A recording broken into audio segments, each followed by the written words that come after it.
श्री शिवाय नमस्तुभ्यम। महाराज, आप सभी लोग जानते हैं कि सर्दियां चालू हो चुकी है। अक्सर सर्दियां आते हैं, आप लोगों के मन में एक प्रश्न जरूर आता होगा कि बाथरूम और शौच जाने के बाद हम दिया बाती कैसे करें, क्योंकि सर्दियों की समय सभी लोग अपने हाथ पैर गीले करने से कतराते हैं और स्वेटर वगैरह पहने रहते हैं, तो बहुत परेशानी होती है। महाराज, यह प्रश्न सभी लोगों को शाम के समय ही उनके मन में आता है, क्योंकि सुबह की पूजन हो जाने के बाद पूरे दिन भर में आप लोग कई बार बाथरूम जाते हैं और कुछ लोग शौच भी चले जाते हैं। उसके बाद जब शाम को अपने घर की दिया बाती करते हैं तो ये प्रश्न कहीं ना कहीं मन में आता है कि क्या हम लोगों को शाम के समय की दिया बाती करने से पहले स्नान करना चाहिए या हाथ मुंह धोकर भी हम दिया बाती कर सकते हैं, और इसमें ठंड के समय के क्या नियम है। महाराज, सबसे पहले सुबह के समय सभी लोग स्नान करके ही अपने घर की पूजा करते हैं और उसके बाद मंदिर जाते हैं और से जुड़े हुए काम अपने पूरे कर लेते हैं। पर सुबह की पूजा के बाद आपके पास पूरा दिन होता है, जिस पूरे दिन में आप कई बार बाथरूम जाते हैं और कुछ लोग शौच भी चले जाते हैं। अब यहाँ पर ठंड के समय का नियम क्या है वो आप जान लीजिए। महाराज, सर्दियों के समय पूरे दिन भर में आप जब भी बाथरूम जाते हैं तो उस समय अगर आप ये 3 काम कर लेते हैं तो आप शुद्ध रहेंगे और आपको शाम की समय फिर स्नान करने की जरूरत नहीं होगी। महाराज, जब आप बाथरूम जाते हैं और बाथरूम से लौट कर आते हैं तो उसके बाद आपको सबसे पहले अपने हाथ धोने पड़ते हैं, पैर धोने पड़ते हैं और 3 बार कुल्ला करना रहता है। अगर आप बाथरूम से लौटने के बाद इन 3 नियम का पालन करते हैं तो आप बाथरूम से लौटने के बाद भी शुद्ध रहेंगे और पूरे दिन में आप जितनी भी बार बाथरूम जाते हैं आपको ये 3 कार्य अवश्य करना है, तभी आप शुद्ध रहेंगे।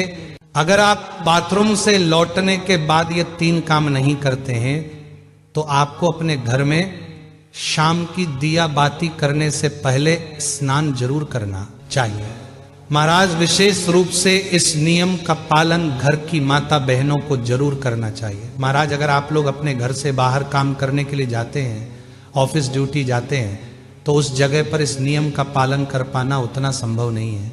इसलिए अगर हो सके तो आप जब शाम को अपने घर पर लौटे तो गर्म पानी से स्नान करके ही अपने घर की दिया बाती करें, वो ज़्यादा अच्छा रहेगा। महाराज, अब ये तो बात हो गई कि अगर आप सर्दियों में या ठंडी के समय में पूरे दिन में जब भी बाथरूम जाते हैं तो आपको किस नियम का पालन करना चाहिए।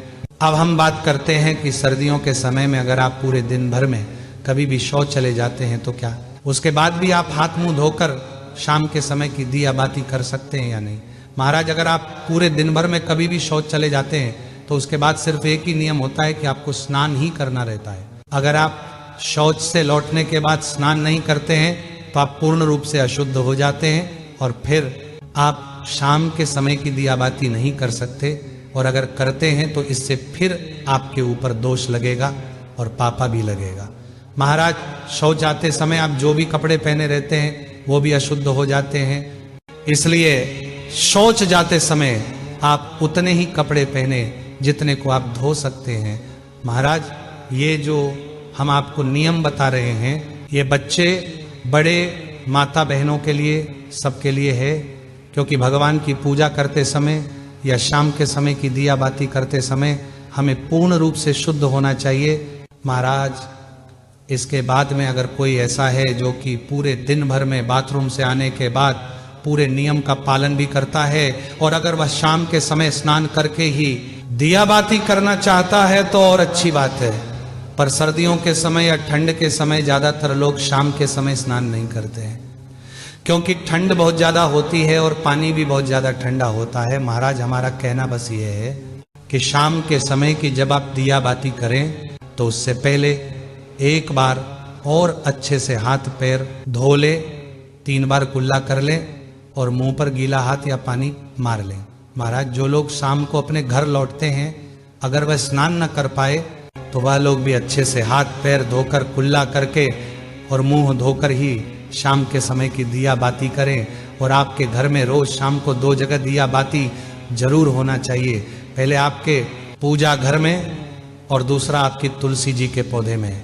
महाराज, चाहे कितनी ही सर्दी हो, कितनी ही ठंड हो, आपको शाम को हाथ मुंह धोकर ही अपने घर की दिया बाती करना चाहिए। महाराज, अब हम आशा करते हैं कि आपको सर्दियों के समय से जुड़ा हुआ है इस प्रश्न का सही जवाब मिल गया होगा।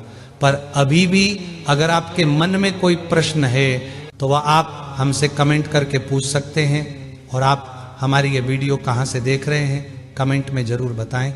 श्री शिवाय नमस्तुभ्यं।